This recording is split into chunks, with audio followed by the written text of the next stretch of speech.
right. Hi, everyone. My name is Brianna.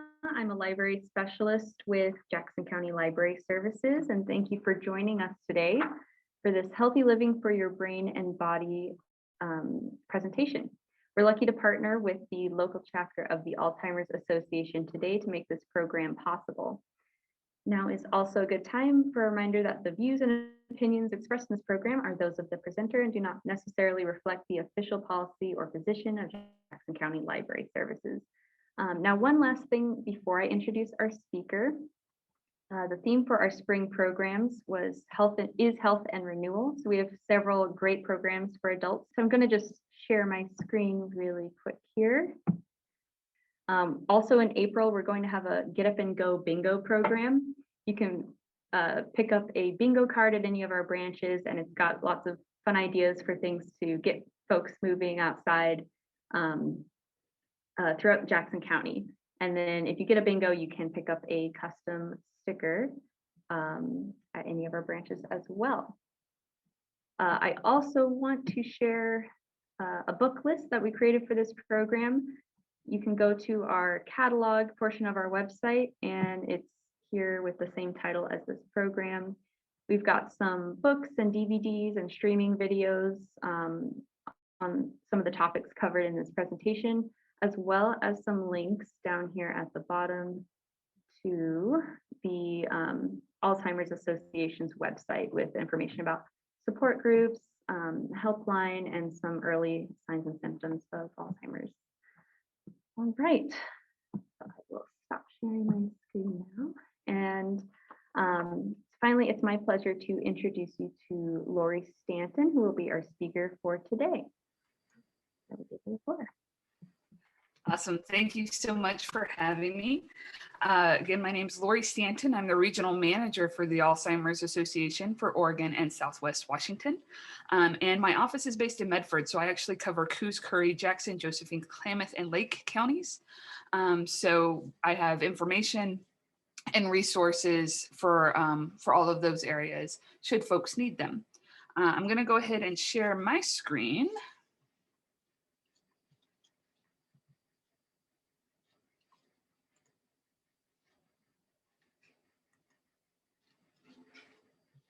Well, let me try again. I'm going to share my screen again. Here we go. I will start the slideshow. All right, so again, thanks for joining us. We are talking about healthy living for your brain and body, tips from the latest research. Again, as she was saying, please, if you have questions as we go through, put them in the chat box and we will address them as the presentation concludes. So first, this is what we're going to try to do today. We're going to try to identify the reasons for taking care of yourself as you age, list strategies to age well in the following areas: physical health and exercise, diet, nutrition, cognitive activity, and social engagement. And we do have a workbook. Should you be interested, I'll pop my email address into the chat at the end, and you can email me for that workbook. It's a free resource that we have. So first, we want to talk about aging and health. When we age well, it doesn't just depend on our lifestyle. It also depends on our genes and our environment. However, our lifestyle choices may help us to keep our body and our brain healthy. So this is kind of my favorite part. So bear with nerd just a little bit. The brain, of course, is our control center of the body. And there are 100 billion nerve cells or neurons creating this branching network, and signals that travel through these neurons form our memories, thoughts, and feelings. What Alzheimer's disease does is it destroys those neurons. So if you can imagine our brain, it has all these different pathways, right? And the way that a neuron works is you have a neuron, kind of like a pitcher neuron and a catcher neuron. And when a pitcher neuron sends the signal for your body to do anything, for example, right now, my brain is firing on all these neurons saying, okay, project your voice so people can hear, and use your hands, because somewhere in my past history, an Italian worked their way in. Make sure you got all these neurons firing. And as these neurons go, and all these chemicals go to the catcher neuron, then this neuron catches it and it tells my body what to do.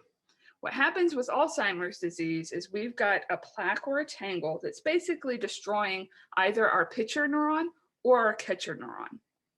So if we have developed new neural pathways within our brain, we can send our chemical release to our neurons to tell our body what to do, right? So it sends the neurons. If this neuron has died because of the plaques and tangles of Alzheimer's disease, by creating the new neural pathway, we can go around it to this other neuron, right, over here. And then that neuron can tell our body what to do. So it's really an amazing system within our brain, and we don't even have to think about it. It just does it all on its own. We do know that our heart and our brain are interrelated. So what we do to protect our heart also helps our brain to be at utmost efficiency. The brain, of course, needs blood flow and depends on oxygen and adequate blood flow to work well. 25% of blood from every heartbeat goes to the brain. So a quarter of every heartbeat's blood volume goes to our brain. So let's talk a little bit about dementia and Alzheimer's disease. Dementia is caused by many different diseases and conditions. Of course, not a normal part of aging. And Alzheimer's disease is the most common cause of dementia. So dementia is kind of like this umbrella term, and Alzheimer's is one type of dementia. So for example, we have an umbrella term of cancer, and then we have breast cancer, right? So it's a type of. Alzheimer's disease, of course, is the most common. It accounts for 70% of all diagnosed dementias.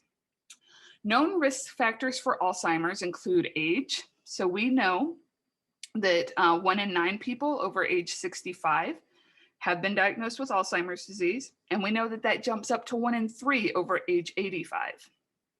Genetics, there is a gene called ApoE4 that has been associated with late onset Alzheimer's disease. Late onset and early onset are two different types of Alzheimer's disease. Early onset occurs before age 65. Late onset occurs after age 65. Head injury, we know that closed head injuries increase a person's risk for mild cognitive impairment, which increases someone's risk for Alzheimer's disease. Cardiovascular factors, so we have a type of dementia called vascular dementia. And so if we're having problems with our cardiovascular system, if we're starting to have little strokes or anything like that, that is, of course, going to also be a risk factor for Alzheimer's disease. And fewer years of formal education. This is kind of interesting because it doesn't matter when in life you get that formal education. And it can be classes like this. It can be community classes. I know Ollie does some classes.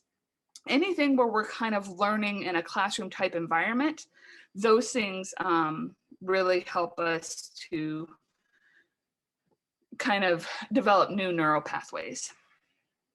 There are therapies that can treat symptoms, but currently we cannot cure, prevent, or even slow disease progression for Alzheimer's disease. So these are the 4 things we're going to talk about today. We're going to talk about cognitive activity, physical health and exercise, diet, nutrition, and social engagement. We're going to start off with physical health and exercise. So what we know, again, what's good for our heart is good for our brain. Cardiovascular activity may reduce your risk of cognitive decline. Regular and vigorous exercise leads to increased blood flow. Other physical activities may also yield benefits. And there is no single recipe. So what works for me might not work for you. What works for you might not work for your spouse. There's not one single way that, one single recipe that works for everyone. But we do know that when we get out and we get our heart rate up, that's very helpful. So what can we do? We can do something we like, because if we don't like it, we're not going to do it, right? I personally don't like to run. I could set myself up on a running program, but chances of me making excuses and not wanting to do that and therefore not doing it are pretty high. We want to start out small, because if we set ourselves this huge goal, it can be intimidating. We might not achieve it, and then we'll get kind of discouraged with continuing. Of course, we want to move safely. If we're doing something like bike riding, we want to wear a helmet. We want to get that heart rate up. And ask our friends to join us, because that's just more fun, right? If we're doing it together, plus it gives you an accountability partner. And of course, check with your doctor before you start. We want to make sure whatever we're going to do is going to be healthy for us. We can stop smoking. We know smoking just has a ton of just negative things that happen to us when we smoke. So I know it's very easy for me to say, much harder to do, but if you can, at least try to stop smoking. We want to avoid excess alcohol. There is actually a dementia associated with alcohol abuse called Wernicke's-Korsakoff syndrome. And that's, of course, over many, many years of somebody drinking very, very heavily. But excess alcohol is not beneficial for our bodies. We want to get adequate sleep. This is going to be different for different people. I'm a person that really likes and does best with 8 hours of sleep, but my spouse, anything over 6, and it's almost like they're more groggy. Of course, avoid head injury. I don't think any of us just go out looking for head injury, but we want to make sure that we're being very safe when we're doing things, again, like bike riding, anything that has us on wheels. Manage our stress as much as possible. I know, again, it's easier for me to say sitting here than to do, but as much as possible, let's try to manage our stress. We want to treat depression. Depression and dementia have a lot of similar symptoms. And so we really want to make sure that if we're starting to see kind of depression-like symptoms, that we get somebody checked out, because we want to see if it's dementia or if it's depression and what we need to do to manage that. And of course, visit our doctors regularly. There's some numbers that are very important. Blood pressure, blood sugar, weight, and cholesterol. We know that having diabetes in midlife increases our risk for Alzheimer's in later life. And again, with blood pressure, that goes back to talking about our vascular health and our cardiovascular health. So we want to make sure that we're keeping an eye on these numbers and that we are within those normal limits as much as possible. All right, we're going to move on to diet and nutrition next. Again, what we know, what's good for the heart, also good for the brain in our diets. Nutritious food is fuel for our brain, and following some dietary guidelines can reduce our risk of heart disease, cancer, Parkinson's disease, Alzheimer's disease, stroke, and diabetes. So what should we eat and what should we avoid? Of course, those green leafy vegetables, fruits, nuts, beans, and whole grains, lean meats, fish and poultry, vegetable oils, all of those are in the good category. We want to avoid saturated and trans fats, processed foods, solid fat, sugar, and salt, deep fried foods, and unhealthy fast foods. So basically, anything that's really processed or anything that we would get from a drive-through, probably not the best option. What we can do, we want to consult with reputable sources about our dietary supplements and vitamins and work with our doctor. If we just see something in the back of a magazine, if people even read magazines anymore, maybe an ad on Facebook would be a better analogy. But if you just see that, let's do a little bit more research before we just jump into saying that supplement is good for us or vitamin. All right, we're going to move into cognitive activity next. We know keeping our mind active forms new connections among our brain cells. So that's talking about those neural pathways that I was talking about earlier in the presentation.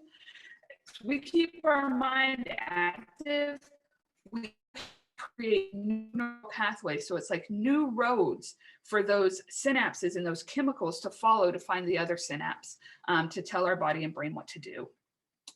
Cognitive activity encourages blood flow to the brain. So as we're doing things that kind of maybe challenge us cognitively, that encourages our blood flow to move a little bit more and faster.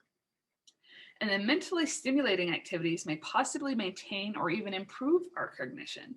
So if we're learning something new, we can be learning a new art, we could be learning a new language, we could be learning a different way of doing something. All of those things might will help us maintain, possibly even improve our cognition. And again, engaging in formal education will keep your brain healthy and can provide protection against developing dementia. It will not, like I have a master's degree. That does not guarantee that I will not get Alzheimer's disease. I have worked with people, I started almost 25 years ago now, so I don't like to say that, it makes me sound old, but working with folks with cognitive impairments, Alzheimer's disease specifically. And I have worked with some of the most amazing and smartest people in the world, and they still had Alzheimer's disease and dementia. So it's not a definite, but it does help us, again, to have new neural pathways or more neural pathways so that we just don't have the symptoms as earlier as we might otherwise. So what can we do for cognitive activity? Read books and articles that challenge and inspire us. And there's a lot of stuff out there right now. I've been attending a ton of webinars like this, actually, on a whole host of different subjects that I've been interested in, but never really took the time to explore. And now that we're in pandemic land, we have that opportunity. So that's been one good thing that's come out of this. Complete puzzles, play games that are challenging for us. Learn new skills or hobbies. Since the pandemic started, I have been learning how to do all this home improvement stuff. So we've refloored one of our bathrooms. We're building shelving. We're doing a whole bunch of garden landscape. So I'm learning all about how to do it myself. And of course, engaging in that ongoing learning, whatever form that takes. All right, we're going to move into social engagement. And I think this is something that a lot of times we overlook or we don't really pay as much attention to when we're thinking about cognitive health or overall health in general. So we're going to go ahead and dive right into social engagement. We know that social engagement is associated with living longer with fewer disabilities. Staying engaged in the community offers you an opportunity to maintain your skills, and remaining both socially and mentally active may support brain health and possibly delay the onset of dementia. So, if you're thinking, oh, I don't really want to go out with my friends, or I should clean the house instead. No, go out with your friends. It's good for your health, right?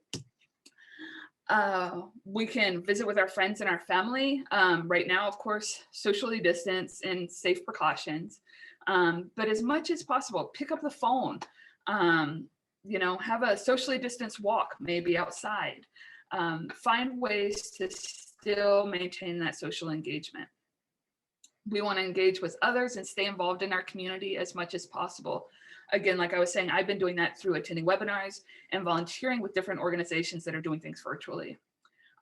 Volunteering outside the home, again, that's hard to do right now. Of course, this whole presentation was put together pre-pandemic, but what we can do for now, do what we can do for now. And then hopefully as we get more opened up, we'll be able to do more things outside of our home. And join a group or a club, something that's interesting to you. So this works best when we put all 4 pieces together, when we work on our physical health, when we have social engagement, when we promote a good diet and inspire our cognitive abilities. So what can we do right now, today? We can start today. We can start small and build. Do what we enjoy, because again, that's going to help us to stick with it. If we're doing something we don't like, we're not going to stick with it. Make healthy choices in our foods and what we do. Make a plan. Get some support from others. Have others join us. Have an accountability partner. Tell people what you're doing and say, this is why I'm doing it. And just have fun. If something's fun, we're going to do more of it. We also want to warn folks and encourage people to be a savvy consumer. If it's too good to be true, it's probably not true. We want to be cautious when we hear those huge promises or reports of miracle cures, and they're out there for Alzheimer's disease. So if we hear of, one thing that cures Alzheimer's, we want to be a little bit cautious when we're investigating that. Want to do thorough research and consult trusted, reputable professionals. That could be your doctor, could be your pharmacist. I think pharmacists get overlooked a lot, but they're a wealth of information. And of course, the Alzheimer's Association. Here are some ways that you can contact us. And I think they've also put it on the library page as well. But just to let everyone know, we have a pretty extensive website, alz.org.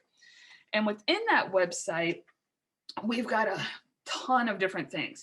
And I want to just hit on a couple of them. The Community Resource Finder is a place where you can go. If you go alz.org/CRF, it'll take you right there. And this is resources that the community has put in. So, for example, if I'm an elder law attorney, I could go and put my information in the Community Resource Finder so that folks would know, hey, I'm an elder law attorney that works with people with Alzheimer's disease. What I do want to share is that as the Alzheimer's Association, we do not vet these companies. We don't have the manpower nor the time. So still be a savvy consumer, even if you get the information off of the Community Resource Finder. ALZ Connected is a way to connect with people through message boards across the world. I actually had a guy in Jacksonville who was very isolated. He had his own health issues. He was caregiving for his wife, and he was her sole caregiver. So he was very, very isolated. And the only time he had to connect was like 2, 3 in the morning when he couldn't sleep and his wife was finally asleep. And so he made a friend through Alz Connected that lived in Australia, which was perfect because who's up at 3 in the morning, right? People across the world. So the friend is a woman who is currently caregiving for her husband, and he has been helping her through her process as well. So it's been a really great friendship for them. We have the Alzheimer's and Dementia Caregiver Center and a safety center. So within that, we have information on when to have the conversation about maybe it's not a good idea for our person to be driving anymore. What happens if my person starts to wander? Those kinds of things. So you can look up information on that. I also really want to share about our 24/7 helpline. This is an amazing resource.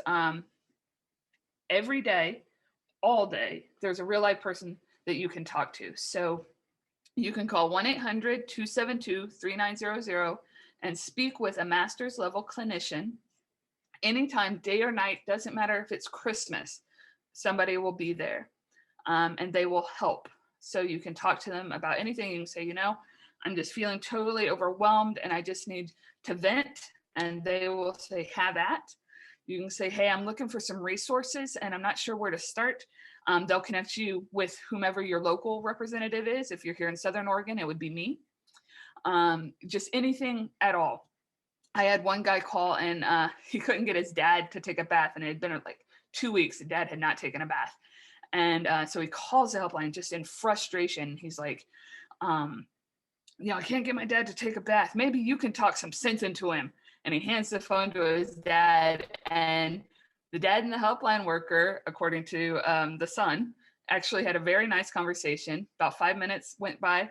The dad hands the son the phone back and says, well, if we're going out to dinner, I better jump in the shower. And the son told me that was the best $5 hamburger he ever bought in his entire life. So really, really great resource. If you go to alz.org/find us, you can find all of our support groups, education programs, things that we're doing here in the community.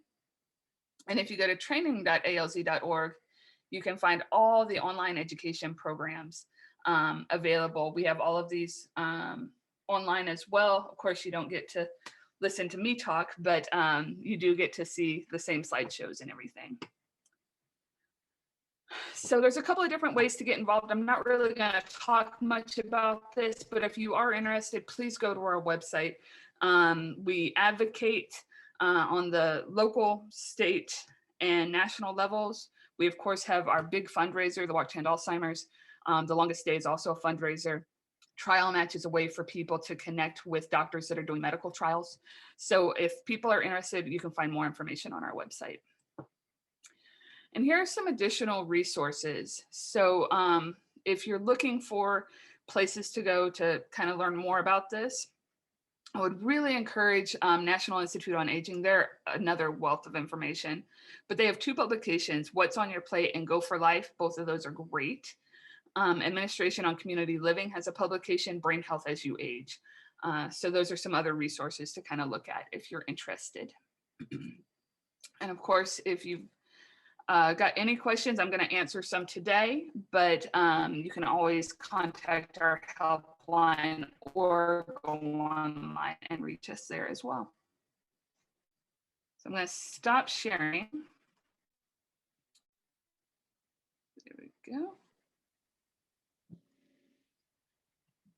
Right. So I haven't seen any questions come into the chat yet.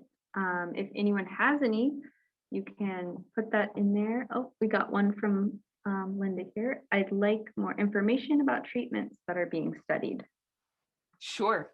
So there is some great research coming on, and there's actually an app on your phone that you can get. I'm going to look it up real quick. It's called Science Hub, ALZ Science Hub. So you can see like the latest research as soon as it comes out, which is kind of a cool thing to do. But right now, we have some medications that have been out for 20 plus years. There hasn't been a whole lot of new stuff coming out. So there is a couple of different things that are in the works. They have not been put out for public use yet. So we're still waiting for that. One of the big things that's being developed is a blood test for Alzheimer's disease, because if you've gone through or heard of anybody going through the diagnostic process, it's pretty intense.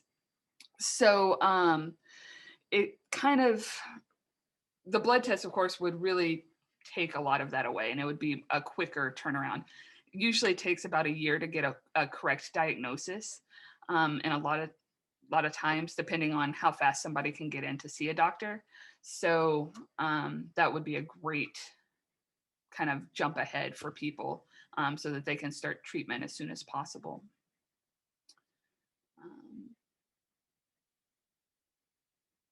Let's see. Does the website cover, can I address determining the difference between natural aging versus signs of dementia? Yeah, actually, our 10 warning signs class, that's what the whole class is about, is what's normal aging, what's signs of dementia or abnormal aging.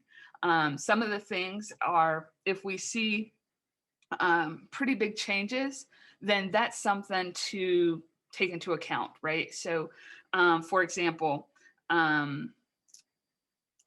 I tell a story a lot of times that when I very first moved here, I live in Grants Pass. And so when I very first moved here, my family came to really help us like set up our house and just see where we were living, all that kind of stuff. And so I was driving to the store, and I had my mom and my aunt and my cousin in the car. And they're all Southern women, and they talk over each other and everything, just having a good time. And as I'm driving, my spouse calls. And so I have my spouse on the Bluetooth, and my spouse is like, please don't forget to pick up these things at the store. Which, why calling me while I'm driving, thinking I'm going to remember something, seemed like a good idea. I'm not entirely sure. But I'm like, okay, I'm going to remember these things. I parked the car. We're walking into the store. I still got my spouse in my ear chatting. We go in, we do our shopping, we come out. I have no idea where I have parked that car. None. No clue whatsoever. And so I'm going through the parking lot with my little key fob, right? And I'm trying to hit the alarm, see where the lights flash and the siren goes off and everything. And my family, of course, was very, very helpful. Oh, we'll wait here while you go do that. And, finally we found the car. Everything was fine. That's normal. I was distracted. I was in a new place. I had a lot of different things vying for my attention. And it turns out we came out a different door than we went in. So all of those things make that a embarrassing, but relatively normal thing to happen. Now, if I had forgotten that I had driven my car there, and I ushered everybody to the bus stop and I made us take a bus home, that would be cause for concern, right? That's not a normal thing to be happening and not a normal forgetting. So hopefully that helps a little bit. But that class really addresses know the 10 warning signs, addresses all of, or I guess a whole bunch of different ways to know what the difference is. The workbook talks about different ways. Oh, sorry. The question is, what does the workbook cover and how can I get it? The workbook really covers a lot of, it talks about all the things we talked about in the presentation. And then it gives you little tasks to do. So like you can keep a exercise log. You can keep a little food log. You can see what you're doing to be helpful. So if you email me, and let me put my email in the chat real quick. I can email you back the workbook. So it's lstanton@alz.org. Okay, question. Is there testing to determine whether an individual has a gene that predisposes one to Alzheimer's? If so, how costly is it? And what do you view as the reasons for and against taking the test? Wow, great question. Yes, there is a test. And actually, some of the like ancestry websites where you can you send in some DNA and they test you and see who you were related to back in the day. Some of them will even test for this gene, which is pretty amazing. I think 21andMe does it. But what you want is a test for the ApoE4 gene. That's what you're looking for. It's a blood test. So they take a little vial of blood and look at that. The reason that because I mentioned blood tests before, so I want to make sure that folks know the difference. Not everybody who has Alzheimer's disease is going to have the ApoE4 gene, okay? So ApoE4 predisposes you to Alzheimer's disease. It's kind of like this genetic link. But people can have Alzheimer's disease and not have that gene. So that's why the blood test that I was talking about earlier, when we can develop one to just see if somebody has Alzheimer's, that's why we're really looking forward to that. We do currently have a blood test that tests for ApoE4. So trying to make that distinction. If you have questions about that, please feel free to let me know. And I see somebody's asking how to spell it, so I'll put that one in real quick. There we go. I don't believe it's very expensive to get the blood test. You'd have to talk with your doctor and kind of see, but I don't believe that it's very expensive. And the reasons for and against taking the test, I actually encourage people to really think about this, because what are you going to do with that information, right? If you're going to use the information to plan and kind of be more just thinking about our future, that's a good reason.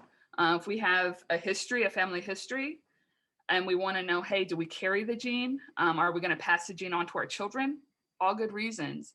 My thought against getting tested is and we might not even know this until we get tested, but if we think, oh, if I test positive for this ApoE4 gene, which only means we have the gene, it doesn't mean we're going to get Alzheimer's disease, right? It just means we're a little bit more predisposed. Well, then, my life is over, or there's no point in going on. That's not a good place to be. So I encourage people, if they're feeling that, talk with your doctor, talk with a genetic counselor, talk with folks about what getting that test would mean for you, because it is important in how we're going to view ourselves in the rest of our life. So let's make sure that we're in a good spot, I guess is the best way to put that. Martha asks, is it normal to panic with that scenario, being aware that you're forgetting? I'm guessing you're referring to the scenario of me being at the store, not knowing where my car was. Yeah, I think it's totally normal to panic. I'm going to go with that anyway. If we're starting to see that we're forgetting a lot of different things in our daily life, that's a little bit of a reason to be concerned, right? So if I'm forgetting day-to-day things that are causing me stress in my functioning, that's something we should just bring up to our doctor. It doesn't mean we have Alzheimer's disease. And I really want to stress that. It does not mean we have Alzheimer's disease. It could mean we have a lot of stress in our life right now. I mean, there is a global pandemic, right? So a little stressful. It could mean that we're having a medication interaction. So a lot of us are on multiple different medications. Maybe they're not interacting well. My grandmother, excuse me, was a cancer survivor. And so she was on all these medications for cancer. And then she had broken her back. So she was on pain medications, and she had some other underlying conditions. So she was on medications for those. And she ended up dropping about 40 pounds, but her doctors never changed the amount of medication that she was given. And so she ended up with a medication toxicity that looked like dementia. And we actually had to admit her to the hospital so she could be taken off everything in a safe environment, safe and controlled environment, and then put back on things at an appropriate dosage. So all of those are different things that could be happening for us. So I really want to stress that just because we're having daily forgetting or something that's impacting our daily life, it doesn't mean it's Alzheimer's disease, but it does mean we should talk to our doctor. Okay. I mentioned cognitive activities. Anything in particular more specific? I also understand that to keep doing the same thing, i.e. puzzles, doesn't work as well. That's right, because if we keep doing the same thing, we're not creating those new neural pathways, right? So if we're continuing to do the same puzzle over and over again, that's not going to be helpful, even though we might get really good at it. So we want to do things that are new and challenging for us. You know, you're asking for something more specific around cognitive activities. Reading a book. As I'm talking to the library people. Right. Library, right. it's right there. Books are fabulous. And in reading about something that maybe we don't quite understand, you know, that challenges us to think a little bit more and a little bit more deeply. Doing things with that make us use both sides. So kind of being ambidextrous. So if you normally write with your right hand, try writing with your left hand for a little bit. My handwriting when I write with my left hand makes me look like a 5-year-old, but you know, it's a little bit of training. If we're driving, drive home a different way than we normally drive home. Just challenge ourselves in little ways like that. And then Martha asked music. And I'm guessing that means, is music helpful for our cognitive health? Tell me if I'm wrong, Martha, but I'm going to go with that for a minute. So music is amazing. Yes. Okay. Beautiful. Thanks, Martha. Music is amazing. It's a wonderful, wonderful way to simultaneously stimulate our entire brain. So they actually, excuse me, put these little electrodes on folks, right, to read their brain activity. And they played music and the entire brain lit up. And it's the only thing we found where the entire brain lights up at the same time. So music is phenomenal. Music is also great with folks who have already been diagnosed with dementia. I worked with a gentleman who had not spoken in 2 years. We finally figured out a song that he liked and played it. He sang every word to that song, every word. He couldn't speak just having a conversation or a sentence, but he could sing. And it was amazing. His children just cried to hear his voice again after 2 years. So amazing. Music can also really help with mood. So I worked with a guy here in Grants Pass, actually, who was telling me that he worked from home prior to the pandemic when everybody started working from home. But he worked from home, and he had wired his entire house with a sound system and made different playlists based on his wife's mood. So his wife had been diagnosed, and if she was having a really anxious kind of morning, he called it the anxiety playlist. And he would put on the anxiety playlist, and he found that it really helped to kind of bring her back to center. So music is just an amazing resource in any way we can find it. Also, we found that making music is really great for our brain health too. So a lot of different ways to incorporate music there. Right. I might have hit all the questions. Yeah, looks like it from what I can see. And again, just in terms of what the library can provide, if you're interested in these topics, you can search on our catalog, or you can call us and we can search for you and find some good books or DVDs or audiobooks on CD. We've got the resources in all different formats. So yeah, call any of our branches and we can help connect you with that, as well as local resources like within the community organizations that you can connect with, in addition to the Alzheimer's Association. All right, I think we're gonna wrap it up. Well, thank you so much, Lori, for sharing all of your wisdom here today, and thank you everyone for hanging in there throughout the technical difficulties in the middle. But if you have any questions, just reach out to the library or Lori, depending on what your question is. And thank you so much for attending. All right. Awesome. Thank you. Have a good one. You too. Bye-bye.